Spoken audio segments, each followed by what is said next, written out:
పిత పుత్ర పవిత్రాత్మ నామమున ఆమేన్. క్రీస్తునాథుని యందు ప్రియమైనటువంటి సహోదరి సహోదరులారా, మీ అందరినీ కూడా తపస్సు కాల వాక్య ధ్యానాంశానికి ఆహ్వానిస్తూ ఉన్నాను. యెహెజ్కేలు గ్రంథము 18వ అధ్యాయము 31వ వచనము. మీరు చేయు పాప కార్యముల నుండి వైదొలగి నూతన హృదయమును నూతన మనస్సును పొందుడు. ఎవడు చనిపోవటం వలన నాకు సంతోషము కలగదు, కనుక మీరు మీ పాపముల నుండి వైదొలగి బ్రతుకుడు. ఇదే ప్రభువైన నా వాక్కు. క్రీస్తునాథుని యందు మిక్కిలి ప్రియమైనటువంటి సహోదరి సహోదరులారా, ఈనాడు మనం వినటువంటి ఈ యొక్క యెహెజ్కేలు గ్రంథం 18వ అధ్యాయము 32వ వచనము యెహెజ్కేలు గ్రంథములోను బైబిల్ అంతటిలోనూ కూడా ఒక గొప్ప ముఖ్యమైనటువంటి అంశమని చెప్పవచ్చు. ఎందుకంటే మనందరము కూడా నిత్యము దేవునికి దూరంగా వెళ్ళిపోతూ ఉన్నాం. మన పాపాంధకారములో మనం ఇంకా దేవునికి దూరంగా వెళ్ళిపోతూ మన క్రియల ద్వారా, మన తలంపుల ద్వారా, మన వాక్కు ద్వారా దేవునికి వ్యతిరేకంగా పాపాలు చేసి దుష్టులుగా, పాపాత్ములుగా మనము మారిపోతూ ఉన్నాం. అయితే ఇటువంటి పాపాంధకారంలో పడిన మనము నశించిపోవటం అనేటువంటిది మన కన్న తండ్రికి, మన సృష్టికర్తకు, మన ప్రభువైన దేవునికి ఇష్టం లేదని ఈనాడు ప్రభు మనకి చెప్తూ ఉన్నాడు.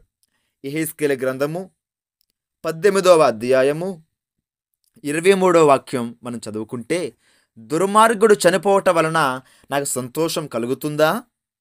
అతడు తన పాపము నుండి వైదొలగటం వలనే కదా నాకు సంతోషము కలిగేది. చూడబిడ్డలారా, ఇది దేవుని యొక్క ప్రేమ. ఆయన ఇంతగా మనల్ని ప్రేమించాడు కాబట్టే యోహాను శుభవార్తలో 3:16లో దేవుడు లోకమునెంతో ప్రేమించి తన అద్వితీయ కుమారుడిని మనకు ప్రసాదించను. ఆయన ద్వారా పాపము నుండి, శాపము నుండి మనకి రక్షణ, విడుదల రావటం జరిగింది. ఈరోజు ప్రియమైనటువంటి సహోదరులారా, ఈ మొదటి పఠనము మనందరికీ కూడా నేర్పించే సందేశం ఏమిటంటే, ఏ ఒక్కడు కూడా చనిపోవుట, ముఖ్యంగా తన పాప క్రియల ద్వారా, తన పాపాంధకారములో ఏ మానవుడు చనిపోవుట దేవునికి ఇష్టం లేదని ఈనాడు ప్రభు తెలియపరుస్తున్నాడు.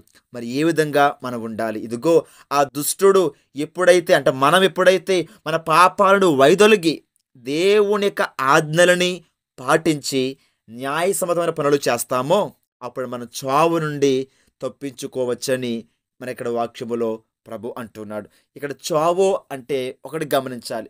చావు అనేటువంటిది మనందరికీ తప్పనిసరిగా ఏదో ఒక సందర్భములో, ఏదో ఒక వయసులో రావటం జరుగుతుంది. మరి ఈ విషయం ప్రభు కూడా తెలుసు కదా. కానీ ఇక్కడ ప్రభువు చావును తప్పించుకోవచ్చు అని ఎందుకున్నాడంటే, ఈ లోక మరణం కాదండి, ఇహలోక మరణం, మన ఆత్మ మరణం గురించి ఇక్కడ ప్రభు మనకి చెప్పడానికి ప్రయత్నం చేస్తూ ఉన్నాడు.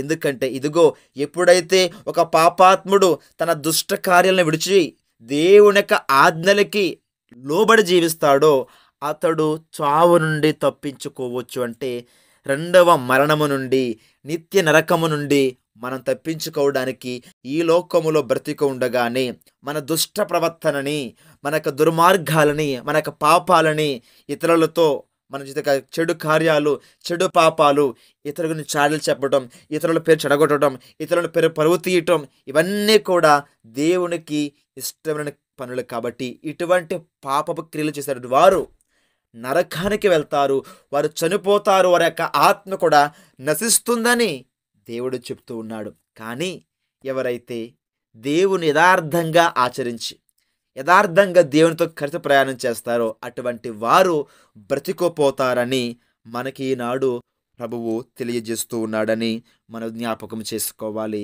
ప్రియమైనటువంటి సహోదరి సహోదరులారా, ఇక సువార్తా పట్టణాన్ని మనం ఒకసారి గమనిస్తే, ఈ సువార్తా పట్టణములో క్రీస్తు ప్రభువు పాప సంకీర్తనము గురించి తెలియజేస్తూ ఉన్నాడు. అగ్రహము, దాని యొక్క స్వభావం, అగ్రహానికి ప్రలోభపరిచే భావాలన్నిటిని కూడా తీసివేయాలని క్రీస్తు మనకి సువార్తలో బోధిస్తూ ఉన్నాడు. తన సహోదరునిలో ఒక వ్యర్థుణ్ణి, ఒక పాపిని, ఒక దోషిని, ఒక బలహీనుని చూసిన వాడు నరహత్య చేయని వాని కంటే ఘోర తీర్పునకు గురియగును. అందుకే నేడు సువార్త పట్టణములో ప్రభు అంటున్నారు, దేవుని సన్నిధికి నీ కానుక తెచ్చినప్పుడు మన ఇరుగు పొరుగు వారితో నీకు సఖ్యత లేకుండా ఉంటే ఆ కానుక దేవునికి అవసరం లేదని మనకి ఈరోజు ప్రభు చెప్తూ ఉన్నాడు.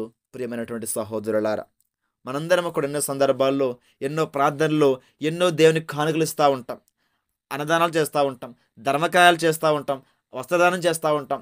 ఎన్ని ధర్మకార్యాలు చేసినా, ఎన్ని దానాలు చేసినా హృదయములో స్వార్థం కుళ్ళు పెట్టుకుని, పక్క వాళ్ళ మీద, ఎదురింటి వాళ్ళ మీద, చుట్టూన్న వాళ్ళ మీద ద్వేషం పెట్టుకుని, కక్షలు పెట్టుకుని మనం ఇచ్చేటువంటి అర్పణలు, కానుకలు దేవునికి ఎట్టి సందర్భంలో అవి స్వీకార్యం కాదు. ఎందుకంటే దేవుడు కోరుకున్నటువంటిది నీ యొక్క పూర్ణ హృదయం, మంచి హృదయం. అందుకే ప్రభువు అంటాడు, హృదయ శుద్ధి గలవారు ధన్యులు. ఎప్పుడైతే మన హృదయం, మన మనసు శుద్ధంగా, పరిశుద్ధంగా, పవిత్రంగా ఉంటుందో అప్పుడు మనము ధన్యులము. అటువంటి ధన్యులు ఇచ్చేటువంటి కానుకని తప్పనిసరిగా దేవుడు స్వీకరిస్తాడు. మరి ఈరోజు మనం దేవునికి ఇచ్చే కానుకలు ఎలా ఇస్తున్నాం? ఆ ఇచ్చే సమయంలో నీలో నాలో ఏదైనా లోపాలు ఉన్నాయేమో ముందుగా ఆ లోపాలు సరిచేసుకుని, ఆ ప్రవర్తన మార్చుకొని, హృదయాన్ని నూతనీకరించుకొని, మనసును పవిత్రీకరించుకొని అప్పుడు మనమిచ్చేటువంటి కానుకలని ఆ దేవునికి ఇవ్వగలిగితే ఆ కానుక మనకు గొప్ప దీవెనకరంగా మారుతుందని గ్రహించాలి. బైబిల్ గ్రంథములో ఒక పేద విధవరాలు, ఏమీ లేదు, ఇది చిన్నపాటి కానుక, 2 కాసులకు దేవునికి ఇచ్చింది. కానీ దేవుడు అంటాడు, మీ అందరికంటే ఈమె ఎక్కువగా కానుకిచ్చింది కనుక ఈమెను దేవుడు అధికముగా దీవిస్తాడు. మరి అంతకుముందు అనేక మంది వెళ్ళి ఆ యొక్క హుండీలో కానుకలేశారు, మరి వాళ్ళకి దీవెనలు ఎందుకు రాలేదు? వాళ్ళెందుకు దీవెనలు రాలేదంటే వాళ్ళ మనసులో స్వార్థం, ద్వేషం, అసూయ నిండిపోయి ఉంది.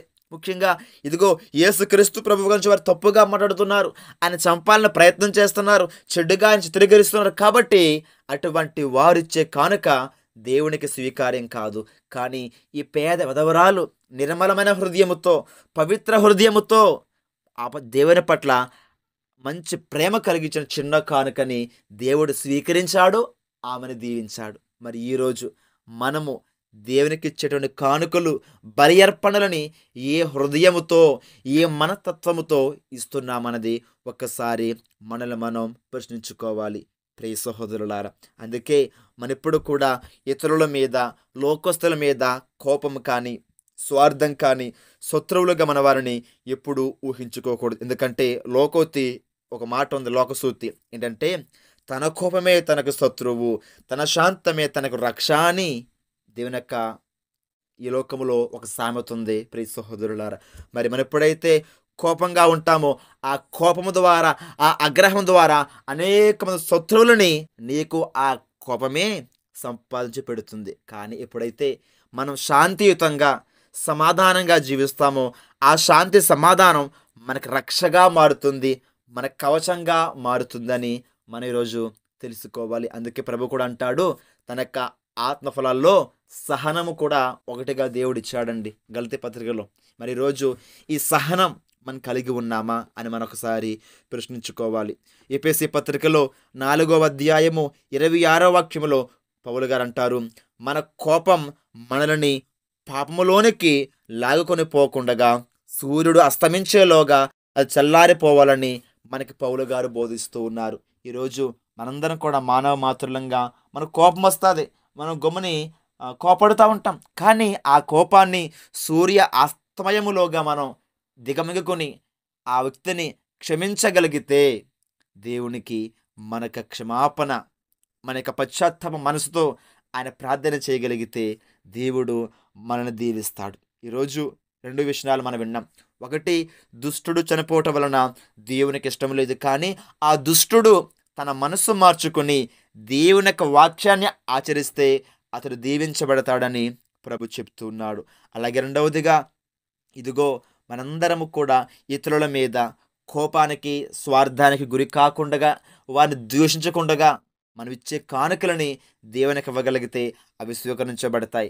లేకుండగా మన స్వార్థంతో, అహంకారంతో, గర్వంతో, కోపంతో జీవిస్తూ ఎన్ని కానుకలిచ్చినా ఆ కానుకలు దేవునికి స్వీకారం కావని మనకు ప్రభువు తెలియపరుస్తున్నాడు. కాబట్టి ఈ 2 వాక్యాలని ఆధారం చేసుకొని ఈ తపస్సు కాలములో అనుదినము మన దోషాలను గుర్తించి వాటిని కనుగొనటానికి ఇది అనువైన కాలం. కాబట్టి మనందరం కూడా మన పాపాంధకార జీవితాలతో మనం మరణించకుండగా ఆ పాపాలు ఒప్పుకుని క్షమించి తిరిగి దేవుని యొక్క వైపు తిరిగి వచ్చి దేవుని యొక్క ఆజ్ఞలో పాటించి తుదకు అంతిమ మరణము నుండి, రెండవ మరణము నుండి మనందరం కూడా తప్పించుకుని దైవరాజ్యములో దేవునితో కలిసి ఉండే గొప్ప కృప మనందరికీ ప్రభు దయచేయాలని అందరము కూడా ప్రార్థించుదాం. అట్టి మహాభాగ్యం మనందరికీ ప్రభువు అనుగ్రహించునుగాక. ఆమేన్. ప్రభువు మీతో ఉందురుగాక, మీ ఆత్మతో ఉందురుగాక. త్రిత్వేక సర్వేశ్వరుడు తండ్రి, కుమారుడు, పరిశుద్ధాత్మ దేవుడు మనందరినీ కూడా దీవించి ఆశీర్వదించి సంరక్షింతురుగాక. Amen. God bless you all.